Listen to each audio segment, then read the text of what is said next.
कि 4 फरवरी 2026 यानी बुधवार को पड़ रही है फाल्गुन महीने की कृष्ण पक्ष तृतीया तिथि। और दोस्तों यह वह तिथि है जो फाल्गुन महीने में पड़ने सबसे बड़ी तिथि है, क्योंकि यह फाल्गुन महीने में पड़ने वाली है और इसका बहुत ही बड़ा और विशेष महत्व होता है। पूज्य गुरु जी ने कहा है कि अगर कभी भी मौका लग जाए और फाल्गुन महीने की तृतीया तिथि बुधवार को पड़ जाए तो आप लोगों को 7 हरा दुर्वा का उपाय तो अवश्य ही करना चाहिए। इन दोनों का संयोग बहुत ही कम आता है। इसी के साथ में गुरु जी ने अपनी शिव पुराण कथा में बताया है कि इस दिन आपको 7 दुर्वा का उपाय तो आपको अवश्य ही करना चाहिए, क्योंकि ऐसा दिन पूरे साल में सिर्फ एक ही बार आता है। और दोस्तों आप सभी लोग जानते हो कि बुधवार का अगर सबसे बड़ा उपाय है तो वो 7 हरा दुर्वा वाला उपाय है। तो दोस्तों इस बुधवार तृतीया तिथि के दिन आप लोगों को इस 7 हरा दुर्वा वाला उपाय को जरूर करना है। बहुत सारे लोग होंगे जिन लोगों ने इस उपाय को ना किया हो, मतलब पूरा साल निकल गया, उन्होंने किसी भी दिन इस 7 हरा दुर्वा वाला उपाय को ना किया हो, पर दोस्तों आपके पास एक आखिरी मौका बचा हुआ है जो कि 4 फरवरी के दिन है। तो इस दिन आप लोगों को इस वाले उपाय को जरूर कर लेना। भले ही आपने पूरे महीने भर इस उपाय को ना किया हो, पर अगर आपने इस फाल्गुन महीने के बुधवार तृतीया तिथि के दिन अगर इस वाले उपाय को कर लिया तो आपको इस उपाय को करने का वह फल मिलेगा जिसकी आपने कभी कल्पना भी नहीं करी होगी। इसीलिए आप लोग इस वाले उपाय को एक बार जरूर कर लेना है, ताकि आप लोगों के हाथ से ये मौका ना जा सके और आपको इस उपाय को करने का फल मिल सके। दोस्तों ये उपाय पंडित जी ने अपनी अभी ही शिव महापुराण की कथा में बताया है, जिस उपाय को आज हम आपको बहुत अच्छे से समझाने वाले हैं। इस वीडियो को देखने के बाद इस उपाय को समझने के लिए आपको कोई और वीडियो को देखने की जरूरत नहीं पड़ेगी। तो चलिए दोस्तों उपाय को शुरू करते हैं। देखिए ये इस फाल्गुन महीने के बुधवार तृतीया तिथि के दिन ये इतना खास होता है, इतना महत्वपूर्ण होता है। देखा गया है कभी कभी बड़े बड़े पूजा पाठ अनुष्ठान से जो मनोकामना पूर्ण नहीं होते, वो फाल्गुन महीने के बुधवार तृतीया तिथि के दिन एक छोटे से उपाय करने से ही आपकी मनोकामना पूर्ण हो जाती है। और बहुत सारे लोगों ने इस उपाय को किया भी है और उनको इस उपाय को करने का फल भी जरूर मिला है। अगर आप लोग भी इस उपाय को करना चाहते हैं तो आप इस उपाय को करना चाहते हैं तो पहले अच्छे से समझ लेना, सुन लेना, उसके बाद करना। आपको इस उपाय का फल जरूर ही, और इस उपाय को कर लेने से आपके घर में चाहे किसी भी प्रकार की दुख और समस्या क्यों ना चल रही हो, आपको उसका कारण भी नहीं पता है कि भाई ये समस्या किस कारण से चल रही है। उसका कुछ भी कारण हो सकता है, जैसे इसे पितृदोष हो सकता है या किसी भी तरह का मंगल दोष भी हो सकता है। तो इस दिन आप लोगों को यह वाला उपाय कर लेना। ये एक ऐसा उपाय है जिस उपाय को अगर किसी विशेष दिन पर किया जाए तो भाई उस विशेष दिन का जो है वो तो मिलता ही मिलता है, पर हमने उस दिन पर इस उपाय को किया है तो हमें उससे भी बड़ा फल मिलता है, और फल बहुत जल्दी मिलता है, क्योंकि आप इस उपाय को बहुत ही बड़े और विशेष दिन पर कर रहे हो। तो चलिए अब उपाय के बारे में बात करते हैं, लेकिन उससे पहले आप लोगों को यह जानना आवश्यक है कि आखिर यह उपाय किस समय करना है, किसको करना है और कैसे करना है। तो चलिए हम आगे आपको वीडियो में एक एक करके बता देते हैं। उससे पहले अगर आप लोग हमारे चैनल पर पहली बार हैं तो हमारे चैनल को सब्सक्राइब करना ना भूलें, और अगर आपके पास कोई सवाल है तो आप हमें कमेंट बॉक्स में बता सकते हैं। और अगर आपको हमारा वीडियो पसंद आया है तो आप हमें लाइक और शेयर करना ना भूलें।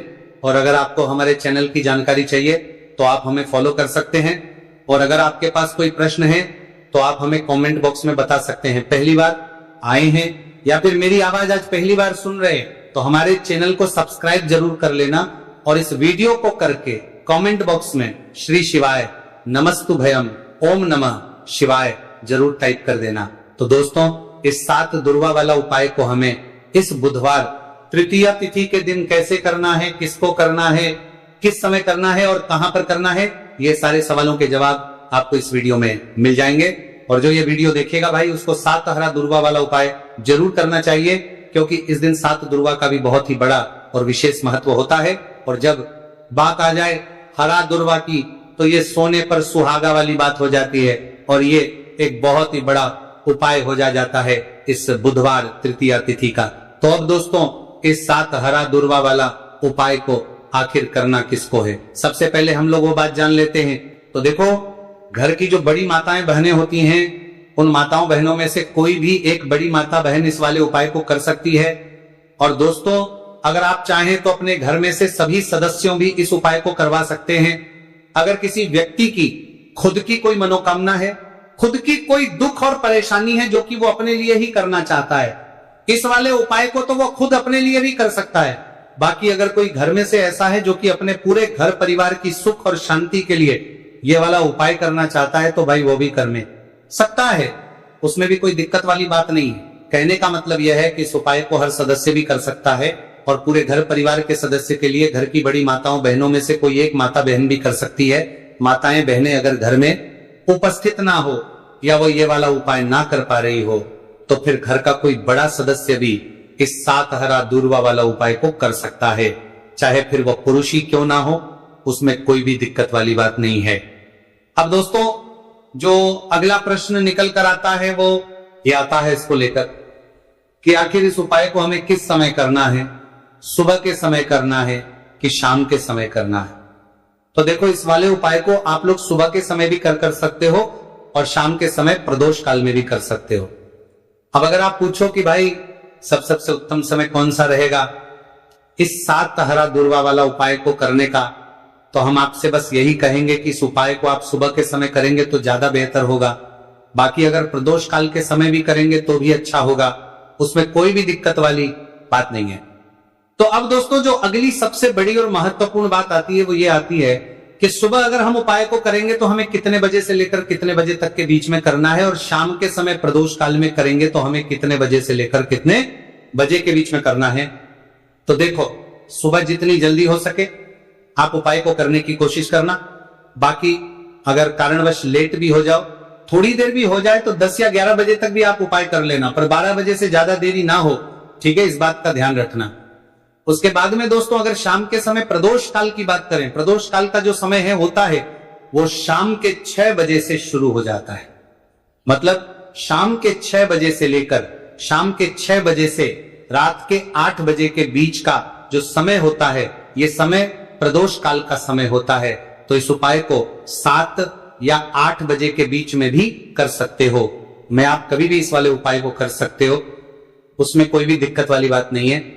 तो फाल्गुन का महीना ही है जो आपको धन दौलत पुण्य दोनों ही देने वाला है। फाल्गुन के महीने में तुलसी का पूजन करके, श्री हरि विष्णु से जुड़े हुए कुछ उपाय करके आप अपने जीवन की निर्धनता, धन से जुड़ी समस्याएं, कर्जे से जुड़ी समस्याओं को हमेशा के लिए दूर कर सकते हैं। ये वही महीना है जिस माह में भगवान विष्णु योग निद्रा से जागते हैं। भगवान विष्णु को तुलसी अति प्रिय है, इसलिए उनकी पूजा में भी विशेष रूप से हम तुलसी का उपयोग करते हैं। और बिना तुलसी दल के, बिना तुलसी मैया के श्री हरि विष्णु की पूजा दोनों ही अधूरे होते हैं। इसीलिए फाल्गुन के महीने में ऐसा उपाय आपको बताने वाले हैं जिसे करने से श्री हरि विष्णु की असीम कृपा आपको मिलेगी और मां तुलसी से ऐसा आशीर्वाद मिलेगा, जीवन का हर दुख, हर कष्ट, गरीबी, निर्धनता, कर्जे से जुड़ी समस्याएं, सब कुछ ही आपके जीवन से दूर हो जाएगा और सुख, समृद्धि, धन, वैभव, ऐश्वर्य, सब कुछ आपको अपने जीवन में आसानी से मिलने लगेगा। तो चलिए बात कर लेते हैं कि कौन सा उपाय है, तुलसी के पौधे में कौन सी चीज आपको रखनी है और इस उपाय को किस समय करना है। देखिए, सबसे पहले तो आपको बता दें कि अगर आपके घर में तुलसी का पौधा नहीं है तो फाल्गुन के महीने में एक तुलसी का पौधा अपने घर में लाकर जरूर लगाए, क्योंकि फाल्गुन के महीने में जो लोग अपने घर में तुलसी जी का पौधा लाकर लगाते हैं, मां तुलसी का पूजन करते हैं, कभी भी मां तुलसी उनके घर में निर्धनता नहीं रुकने देती है। हमेशा उनके घर में धन की वृद्धि होती है, धन की वर्षा होती है। तो जरूर से तुलसी का पौधा आप फाल्गुन के महीने में अपने घर जरूर लेकर आए और अच्छे से आपको मां तुलसी का पूजन करना है, मां तुलसी के पौधे की देखभाल करनी है। और वो कौन चीज है जो आपको तुलसी के पौधे में फाल्गुन के महीने 4 फरवरी बुधवार तृतीया तिथि में रखना है, और कैसे ये चीज रखते ही रातों रात आपके जीवन में चमत्कार होगा और आपके भाग्य का भी आपको साथ मिलेगा। तो देखिए, इस वीडियो में जितने भी उपाय हम आपको बताएंगे सभी उपाय सरल है। देखो, गुरुजी ने कहा है कि बुधवार के दिन आपको 7 हरा दूर्वा वाला उपाय तो अवश्य ही करना चाहिए। वीडियो के अंतिम में आपको उपाय बताया है, आपको करना है। देखो, आगे बढ़ने से पहले वीडियो को एक लाइक जरूर करें। देखो, सबसे पहला उपाय, यदि आपके जीवन में कर्जा बहुत अधिक है, आपके जीवन में संकट बहुत अधिक रहते हैं, आपके ऊपर बहुत अधिक विपदा आ रही है, बार बार आपको अपने व्यापार में और अपने धन में हानि देखने को मिल रही है, यानी कि आपको प्रत्येक कार्य में हानि हो रही है, तो आपको यह उपाय करना चाहिए। इस उपाय को करने के लिए आपको दो चीजों की आवश्यकता होगी। सबसे पहले है, आप जानते हो, जो कि भगवान गणेश जी को समर्पित होती है, तो आपको वो हरा दुर्वा की आवश्यकता होगी। साथ ही में एक लोटा जल की आवश्यकता होगी। और आप जब भी उपाय को करें, जिस दिन भी आपको करें, तो आपको प्रातः कल सुबह सुबह ही सुबह वह करना है। इस बात का विशेष रूप से आपको ध्यान रखना है, ठीक है। तो आपको एक हरा दुर्वा लेनी है। अगर आधा हरा दुर्वा भी मिल जाती है तो भी कोई दिक्कत नहीं है, बस आपको हरा दुर्वा है। अगर ज्यादा ना मिले तो उस स्थान पर एक हरा दुर्वा भी ले सकते हैं। हरा दुर्वा आपको आसानी से कहानी पर भी मिल जाएगी। बस याद रखिएगा, शुद्ध दुर्वा, और मतलब उसे शुद्ध करके ही उपयोग में लीजिएगा, है ना। तो आपको करना क्या है, एक हरा दुर्वा या एक से ज्यादा भी हरा दुर्वा आप लोग ले सकते हैं। तो एक हरा दुर्वा अपनी ले लीजिए, एक हरा दुर्वा के साथ में आप एक लोटा जल ले लीजिए, और इन दोनों ही चीजों को लेकर शिवाजी के मंदिर पहुंच जाइए। जी के मंदिर पहुंचकर सबसे पहले आप शिवाजी के पास में बैठ जाइए। शिवाजी के पास में बैठने के बाद जो शिवाजी की शिवलिंग होगी, शिवलिंग के ऊपर सबसे पहले आपको यह दुर्भाग्य को समर्पित करना है। दुर्भाग्य को कुछ इस प्रकार से समर्पित करना है कि जो दुर्भाग्य की दांडी का मुख होगा वह जलधारी की तरफ हो, जहां से जल नीचे करता है ना। और जो हरा दुर्वा का मिला हुआ भाग होगा वो अपने आप शिवाजी के पीछे की तरफ हो जाएगा, ठीक है। तो इस प्रकार से ये हरा दुर्वा का ये दुर्वा आपको भगवान शिवाजी का शिवलिंग के ऊपर समर्पित करनी है। और जो एक लोटा जल आप अपने साथ लेकर आए हैं, इसी दूर के ऊपर भगवान शिव जी के शिवलिंग के ऊपर एक धारा से आपको समर्पित कर देना है, ठीक है।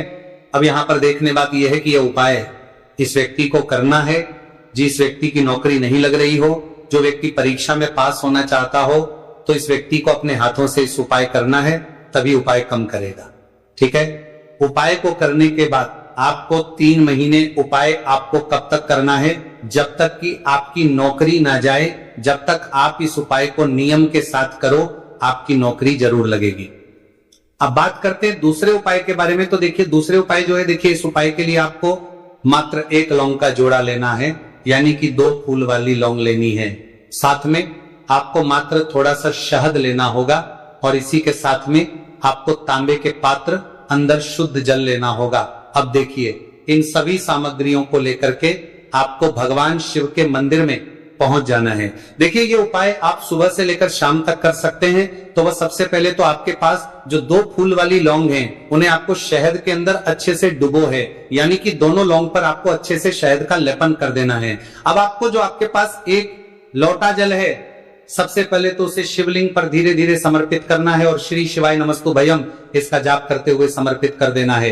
अब आपके पास जो 2 फूल वाली लौंग है शहद से, उसे आपको शिवलिंग पर अर्पित करना है, और आपको प्रार्थना करनी है कि जीवन में जो रोग की स्थिति है वह समाप्त हो, जीवन के जो संकट और समस्याएं हैं वह सभी समाप्त हो, जीवन से जो कर्ज की समस्या है वह समाप्त हो। इस प्रकार से प्रार्थना करते हुए ये जो 2 फूल वाली लौंग ही शहद संयुक्त इस आपको शिवलिंग पर अर्पित कर देनी है। आपकी जो भी समस्या होगी इस बुधवार के दिन अवश्य ही समाप्त हो जाएगी। तो इस प्रकार से आपको पहला उपाय करना है। अब हम बात कर लेते हैं दूसरे उपाय के बारे में। देखिए, ये उपाय आपके लिए सर्वश्रेष्ठ होने वाला है। देखिए, इस उपाय के लिए आपको चाहिए होंगे 5 हरा मूंग के दाने, और मूंग के दाने कहीं से भी खंडित नहीं होने चाहिए, इस बात का ध्यान रखें। और इसी के साथ में आपको एक तांबे के पात्र के अंदर अपने घर से शुद्ध जल, 1 लोटा जल ले लेना है।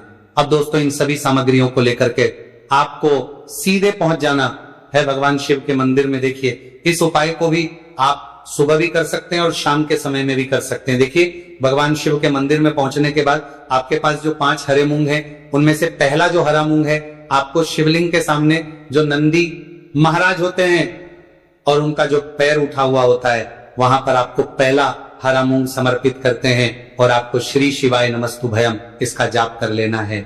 फिर आपको दूसरा हरा मूंग लेना है, और शिवलिंग पर जो श्री गणेश जी वाला स्थान होता है, वहां पर आपको ये दूसरा हरा मूंग समर्पित कर देना है, यानी कि शिवलिंग के सीधे तरफ आपको ये दूसरा हरा मूंग समर्पित करना है। और फिर आपको ओम गण गणपते नमः या फिर ओम श्री गणेशाय नमः इसका जाप कर लेना है। तीसरा, हरा मूंग का दाना आपको भगवान शिव की सबसे प्रिय पुत्री माता अशोक सुंदरी वाले स्थान पर समर्पित करना। शिवलिंग की जो जलाधारी होती है, जहां से जल बह करके आता है, उसी जलाधारी के बीच में जो कहीं कहीं उठी हुई लाइन होती है सांप की आकृति के रूप में, वहीं पर आपको तीसरा हरा मूंग समर्पित करना है और फिर आपको ओम नमः शिवाय इसका जाप कर लेना है। अब दोस्तों, चौथा जो हरा मूंग है उसे आपको भगवान कार्तिकेय जी का जो स्थान होता है शिवलिंग पर, वहां पर आपको ये चौथा हरा मूंग का दाना समर्पित कर देना है और आप ओम नमः शिवाय इसका जाप कर लेना है। अब दोस्तों, आपके पास जो पांचवा और अंतिम हरा मूंग बचा हुआ है, उससे जल के पात्र के अंदर डाल देना है और इस हरे मूंग से युक्त जल से आपको भगवान शिव के शिवलिंग का अभिषेक कर देना है। जल आपको बिल्कुल धीरे धीरे समर्पित करते जाना है और लगातार आपको शिव महापुराण के मूल श्री शिवाय नमस्तु भयम इसका जाप करते रहना है। फिर आपको शिवलिंग के आगे बैठकर, यदि आप अपने बच्चों के लिए यह उपाय कर रहे हैं, यदि आप अपने बच्चों की बुद्धि ज्ञान और विवेक के लिए उपाय कर रहे हैं, तो उसके लिए आपको प्रार्थना कर लेनी है, या फिर व्यापार में वृद्धि करने के लिए ये उपाय कर रहे हैं तो उसकी कामना करते हुए आपको प्रार्थना कर लेनी है, या फिर अपनी नौकरी के लिए कर रहे हैं, या फिर अपने इंटरव्यू के लिए, या फिर धन की प्राप्ति के लिए कर रहे हैं। जिस भी कामना के लिए आप उपाय कर रहे हैं उसे परिपूर्ण करने के आपको महादेव से प्रार्थना कर लेनी है और फिर आपको वापस अपने घर आ जाना है। पूज्य गुरु जी ने कहा है कि जो भी व्यक्ति इस उपाय को कर लेता है तो यकीन मानिए आपके जीवन की जो सारे संकट, कष्ट और बाधाएं ही वह सभी समाप्त होंगे। अब हम बात करते हैं अगले उपाय की। इस उपाय के लिए आपको एक दीपक लेना है। दीपक आप मिट्टी का भी ले सकते हैं और शुद्ध आटा मढ़कर उसका दीपक भी आप तैयार कर सकते हैं। अंदर गोलबाती का प्रयोग करना है और दीपक के अंदर आपको शुद्ध घी का प्रयोग करना है। इसी के साथ में आपको मात्र एक फूल वाली लौंग लेनी होगी। अब यह एक दीपक और एक फूल वाली लौंग लेकर के सीधा आपको पहुंचना होगा बरगद के वृक्ष के। वहां पर देखिए, सबसे पहले तो आपके पास जो एक फूल वाली लौंग है उससे आपको बरगद के वृक्ष की जड़ में समर्पित करना है। देखिए, अगर आपके जीवन में कोई भी बड़ा संकट आने वाला है, कोई बड़ा कष्ट आने वाला, तो वह इस उपाय के माध्यम से दूर होने वाला है। महादेव की विशेष कृपा रहेगी कि जो भी संकट आपके जीवन में आने वाला होगा वह भी दूर हो जाएगा। तो आपको एक लौंग समर्पित करनी है बरगद के वृक्ष की जड़ में, और वहीं पर आपको जो है गोलबाती वाला दीपक जो आप लेकर के गए हैं उससे भी वहां पर प्रज्वलित कर देना है, वटकेश्वर महादेव का स्मरण करते हुए। देखिए, जब भी आपको जीवन में इस साल लगने लगे कि आपके जीवन में कुछ भी अच्छा नहीं चल रहे, तब भी आपको इस प्रकार करना है। तो इस प्रकार से आपको यह उपाय करना है। अब हम जान लेते हैं चौथे विशेष उपाय के बारे में। देखें, यदि आपके विवाह में, शादी में कोई भी समस्या आ रही है, यदि आपका जो कर्ज है वो दिन पर दिन बढ़ते ही जा रहा है, तो आपको ये चमत्कारी उपाय करना चाहिए। कोई भी समस्या अगर जीवन में है तो उसे दूर करने के लिए आपको इस उपाय करना चाहिए। मंगल दोष से जुड़ी हुई समस्या भी है तब आपको ये उपाय करना चाहिए। देखिए, इस उपाय के लिए आपको एक तांबे के पात्र के अंदर अपने घर से शुद्ध जल लेना है और इसी के साथ में आपको एक चुटकी लाल चंदन लेना होगा। अब आपको क्या करना है कि जो लाल चंदन आपने लिया है उसे आपको उससे जल के पात्र के अंदर डाल देना है, और ये जल जो है आपको लाल चंदन से युक्त तैयार कर लेना है, और ये लाल चंदन से युक्त जल आपको भगवान शिव के मंदिर में लेकर के पहुंचना है। लेकिन उपाय भी आप सुबह से लेकर के शाम तक कर सकते हैं। अब दोस्तों, ये जो लाल चंदन से युक्त जल है, इससे आपको भगवान शिव के शिवलिंग पर धीरे धीरे अर्पित कर देना है और आपको लगातार श्री शिवाय नमस्तु भयम इसका जाप करते रहना है। देखिए, यदि आपके जीवन में विवाह से जुड़ी समस्या चल रही है तो आपको मंगलेश्वर महादेव का स्मरण करना है, और जीवन में अधिक कर्ज की समस्या है तो आपको आर्यन मुक्तेश्वर महादेव का स्मरण करना है।